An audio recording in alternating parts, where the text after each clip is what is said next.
Is your debt causing you sleepless nights? Knock your debt out with Debt KO. And your debt won't be the only thing keeping you up at night. Debt KO, free impartial advice on all your debt.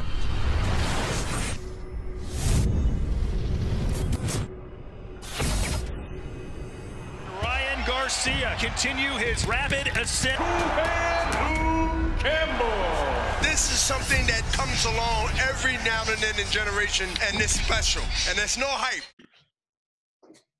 This is UMAR for IFL TV in association with MTK Global. I'm joined by Bob Arum. Bit of a different interview today, Bob. It's obviously the end of the year now, just coming up to Christmas. Thought I'd review the year. Obviously a crazy year for the world. Ended up being a really good year for Top Rank.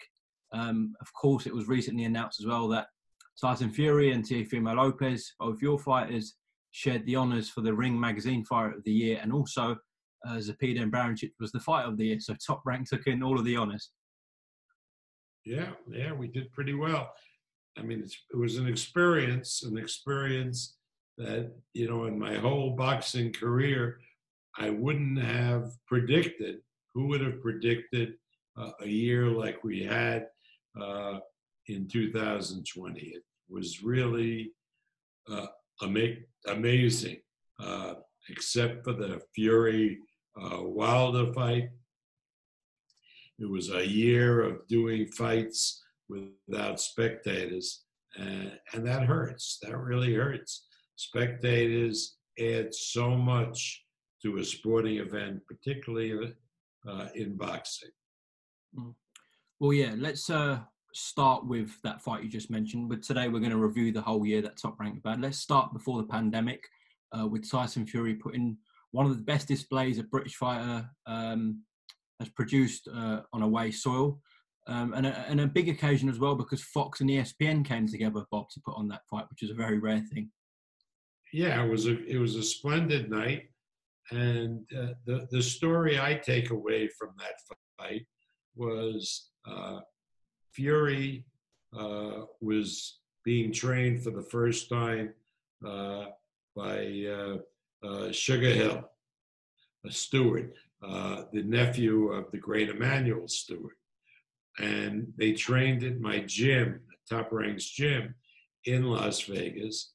And when I went over to watch them, I saw how Tyson was training, and it wasn't boxing.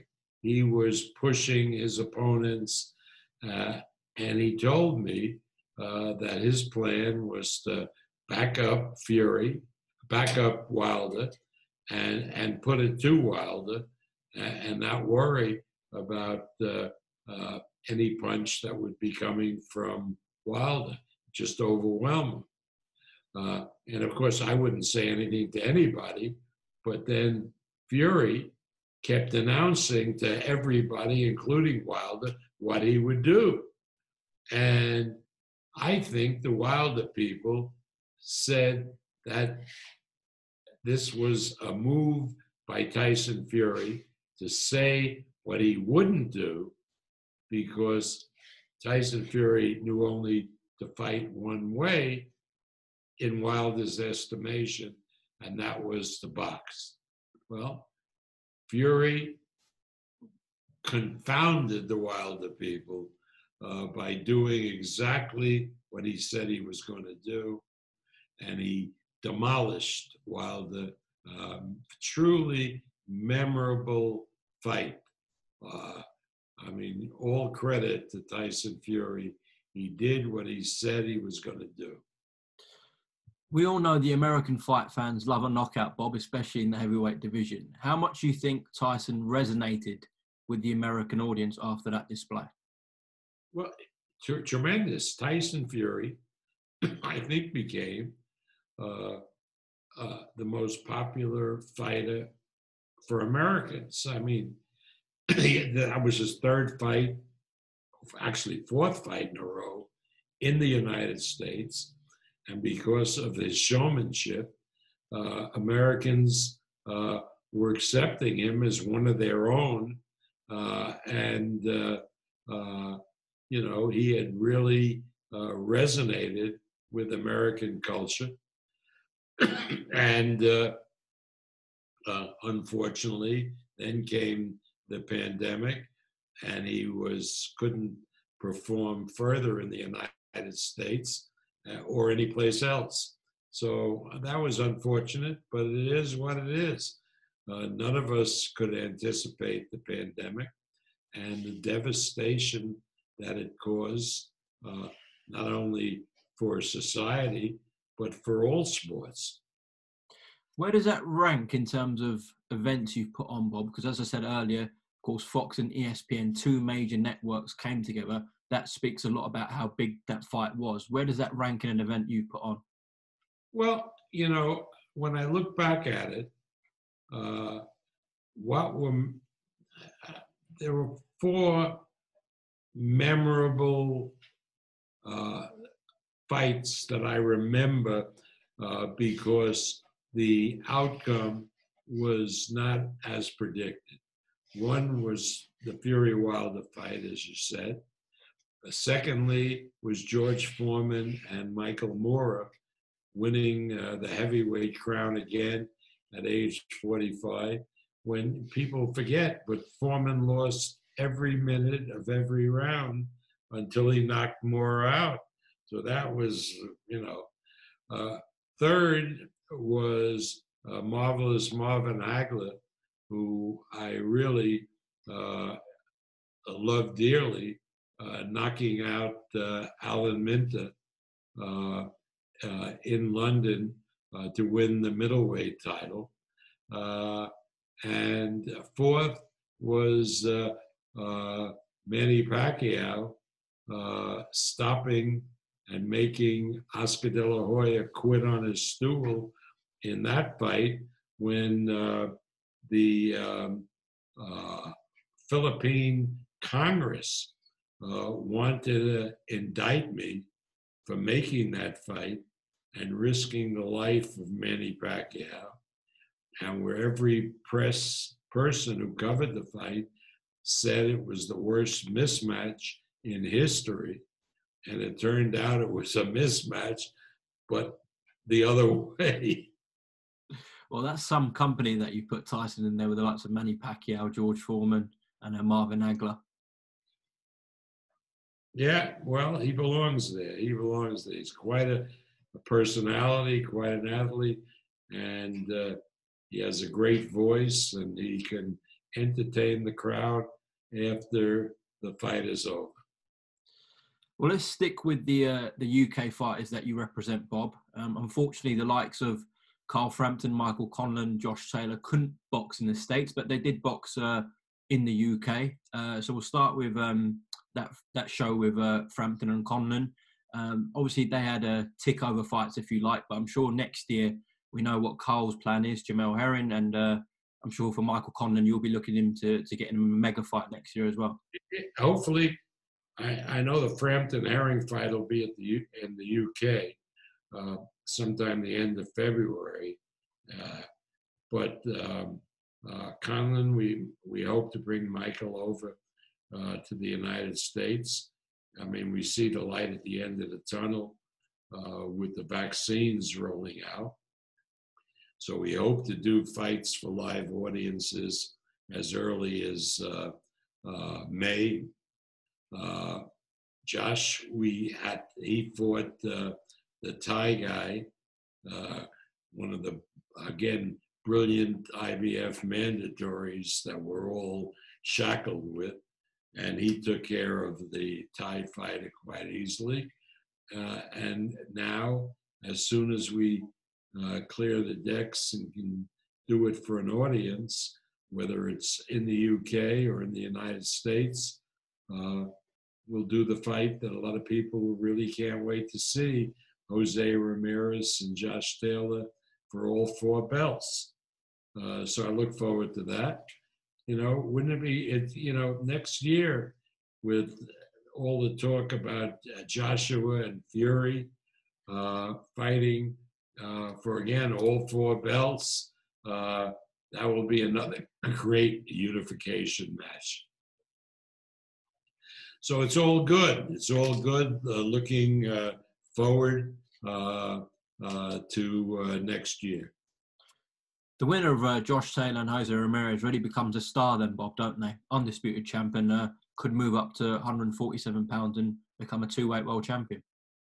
Well, that's what Terence Crawford, if he doesn't get the fight with Spence, because, I think Spence really wants to avoid that fight at all costs. But I know Jose Ramirez, and I assume also Josh Taylor, the winner of that fight would love a crack at fighting for the 147 pound title that Terence Crawford has. Now let's move on to, as I said, fight of the year. The Ring magazine said that, and I think everyone in world boxing agrees that was the fight of the year. Something out of a Rocky film, that was, wasn't it, Zepeda Barancic? I think even in a Rocky film, they would have been embarrassed to have a script like that with all the knockdowns that we had in that fight, because people would say, well, it's not realistic at all. It's the movies, they're entitled to exaggerate, but this couldn't be realistic. You couldn't have a guy get knocked down twice in the first round, and then in the second round, the guy who got knocked down twice knocked down the opponent. I mean, it went back and forth, and finally, Zepeda hits Barancic on the chin again, knocks him out cold, and then everybody is worried, how badly is Barancic hurt? Because it looked like he was dead from that punch. I mean, that was some fight, and certainly, I mean, there is no doubt that it's the fight of the year, maybe the fight of the decade. Definitely. I mean, we're all going for a situation where we're going to be stuck at home this Christmas. So if you get bored, just stick the highlights of that fight on, I suppose. Yeah. Bob, next fight I want to talk to you about really was the first mega fight, I feel, coming off the pandemic, if you like, in Lomachenko Lopez. And Teofimo, well, he took the great game and then walked it. I mean, arguably win of the year there from Teofimo Lopez. I mean, that really stunned me, that fight. Not that I didn't give Lopez a chance to win the fight, but I didn't realize that for all his talk and all his KO record, that he was a superb boxer. And he boxed the ears off Lomachenko, who I guess was figuring that he would let Lopez punch himself out and then take care of him. And Lopez was in containment and really reserved his resources. He just outboxed Lomachenko on the first 5 rounds. Lomachenko came on, and Lopez had enough at the end to win the last round after Lomachenko had won a whole group of those latter rounds. Really terrific fight. Lopez certainly showed that he belongs, and who knows if the English kid who's fighting Garcia, what was his name again? Luke Campbell. If he beats Garcia, I would love to make a Lopez-Campbell fight. Okay. Did you see the clips of Teofimo Lopez and Eddie Hearn talking to each other at the Canelo fight? Yes, I did. One thing with the Lopezes, both father and son, you can't shut them up. They'll talk smack with anybody. So, yeah, they gave it to Eddie. I mean, Eddie's trying to push Devin Haney. And, Haney is a good young fighter, but completely untested, struggled with a 38-year-old Gamboa, who's not even in that weight class. But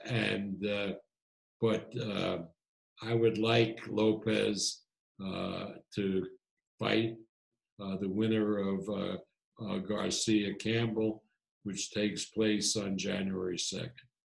Yeah, that's correct. I think that Teofimo's father said that's what it would take for Eddie to get Teofimo in the ring with Haney. But that's all talk, you know. For these guys, you know, they never made seven figures until the Lomachenko fight, and now it's in the stratosphere. Eddie should consider himself fortunate that they didn't ask him for $20 million. Well, yeah, he's one of the stars in the sport now, one of the biggest stars in the sport, Teofimo Lopez. Yes, that's correct. And he's young. He's 23. It's amazing. Well, another young fighter on your roster who potentially could be a mega star, Bob, Edgar Berlanga. What a year he's had, knocking out everybody. Nobody can believe Berlanga. I mean, where do you get a fighter? We keep putting him in with guys who haven't been knocked down, guys who are experienced, and he wipes them out in one round. I mean, it's almost like when Mike Tyson started. You know, the fighters were beaten before the bell rang. Here, Berlanga just has a tremendous pop on his punches. I mean, I would, you see, my dream, I look to do the really big fights. And I think a tremendous fight down the line will be Canelo Alvarez against Berlanga, because here on our side of the water, a Mexican against a Puerto Rican is the biggest rivalry. You know, we had Tito Trinidad and Oscar De La Hoya was a huge fight. Chavez and Rosario was a major fight. They're all big fights, Mexican, Puerto Rican. Canelo Cotto. What? Canelo and Miguel Cotto. Yeah, well, that's right. But Canelo Cotto was a little bit towards the end of his career. But yeah, but Mexican, Puerto Rican, great rivalry. They're both ethnic group, Mexicans, Mexican Americans, Puerto Ricans, whether they live on the island or in the United States. Big fight, fans, big fight. So when you have the clash, you're going to get, you know, great results at the box office, at the pay-per-view. So again, but you can't put Berlanga in with Canelo Alvarez because you don't know what's going to happen after the first round, right? You got to have them at least fight some rounds before you can even mention a Canelo Alvarez fight. Definitely, but he has got some serious potential. Just want to quickly go back to Lomachenko Lopez. What do you think entails for Lomachenko's future, Bob, for 2021? Well, we have to.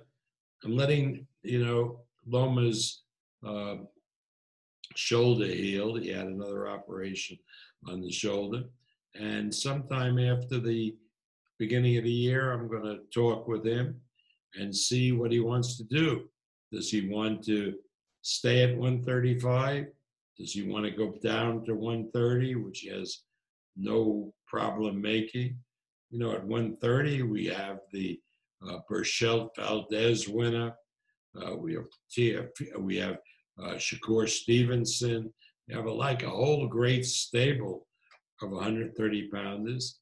Or he can stay at 135 and we can put him in with one of the young guns, with Haney or Tank Davis. That'd be a good fight. So we'll see. We'll see. We're going to see. I have to see what Loma wants to do next year.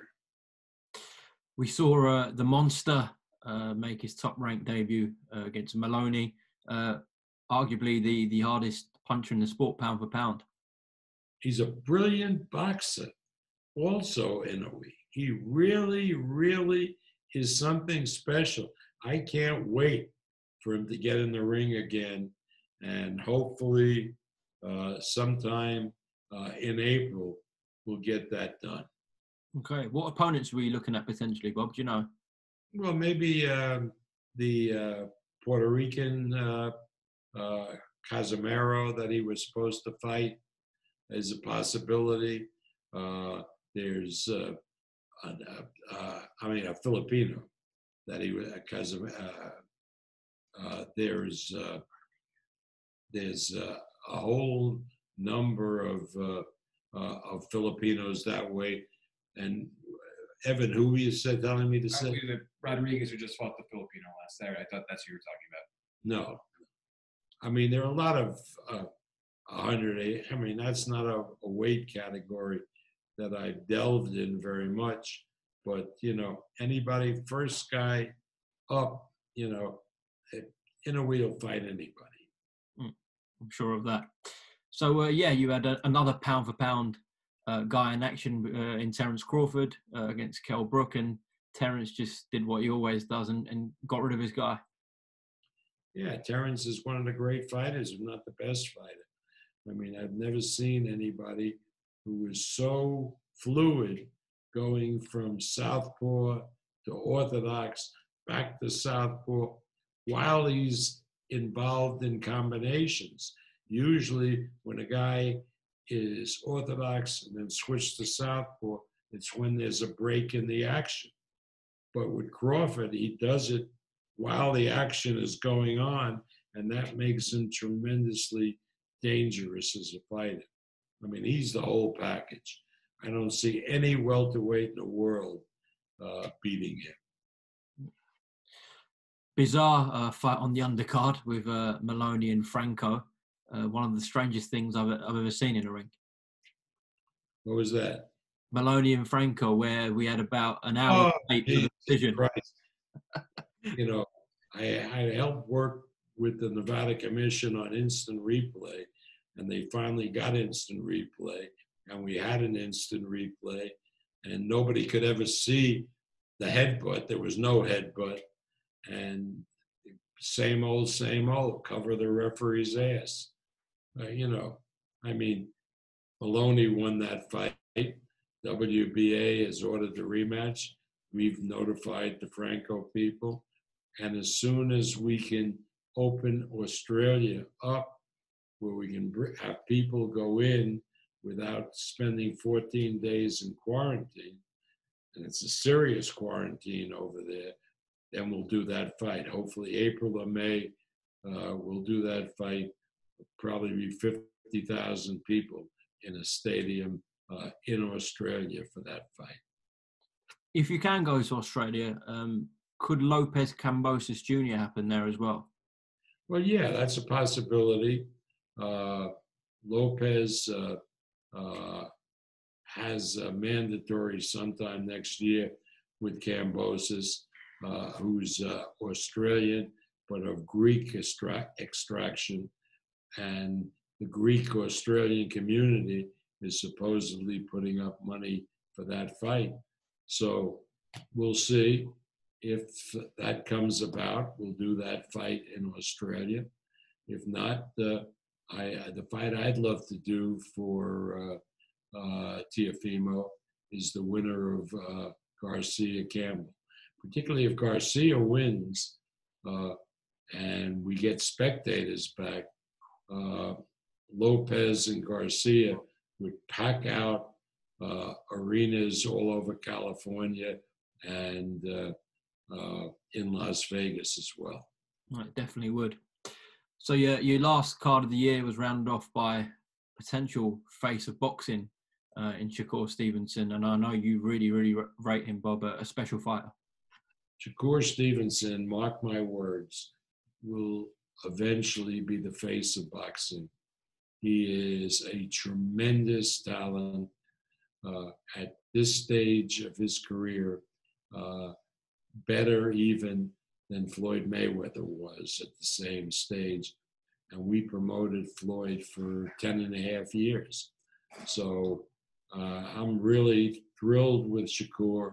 I like the people around him, the trainer, his grandfather, the manager, everybody is working together to make Shakur the superstar that he will be. Just to round off, Bob, do you want to quickly say something to both Tyson Fury and Teofimo Lopez, who I said at the start of the interview won the Ring Magazine Fight of the Year? Well, I'm thrilled that both these guys have made the prestigious honor of being Ring Magazine Fighter of the Year. Well deserved, and I have to compliment Ring Magazine for not having to make the choice between the two.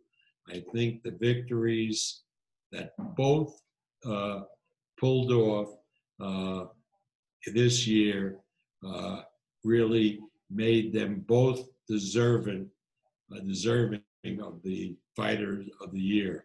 Two terrific fighters who I believe in 2021 will have even bigger years. I think Teofimo will go through all the lightweights that we've mentioned, and I look for Tyson Fury to win by KO over Anthony Joshua and to go on and have a tremendous 2021.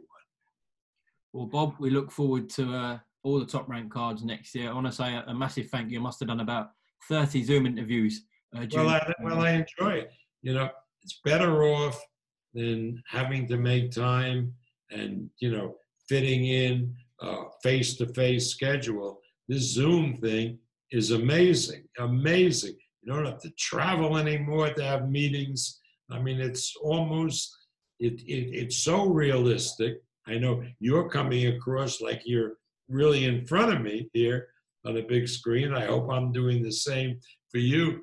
But it's really great, and I've enjoyed the interviews, and I love speaking to you and to all the fans in the UK who are the best fans in the world. And hopefully down the road, before the midpoint of 2021, I'll be over in the UK. Maybe that's where we do a Taylor Ramirez fight. That would be great. We pack the arena, any arena that we put the fight in the UK. Well, you hope you come to the UK. I hope I come to the States next year. I've been missing a lot. It'll be both. It'll be both. And a big thank you to Evan as well, who's never refused an interview when I've asked to get you on. It's always, yeah, no, UMAR, there's still time, so there's still time. He says. All right. Anyway, Merry Christmas, Happy New Year, Happy Holidays to all the people that are the backbone of boxing, the great UK boxing fans. Well, Arum, have a great Christmas, Happy New Year. Same to all the staff at Top Rank, Carl Moretti, Evan, of course, Brad Jacobs, and hopefully see you in person next year at some point. I'm sure we will. Thank you, Bob. And Ryan Garcia continue his rapid ascent. Campbell. This is something that comes along every now and then in generation, and it's special, and there's no hype. Is your debt causing you sleepless nights? Knock your debt out with Debt KO. And your debt won't be the only thing keeping you up at night.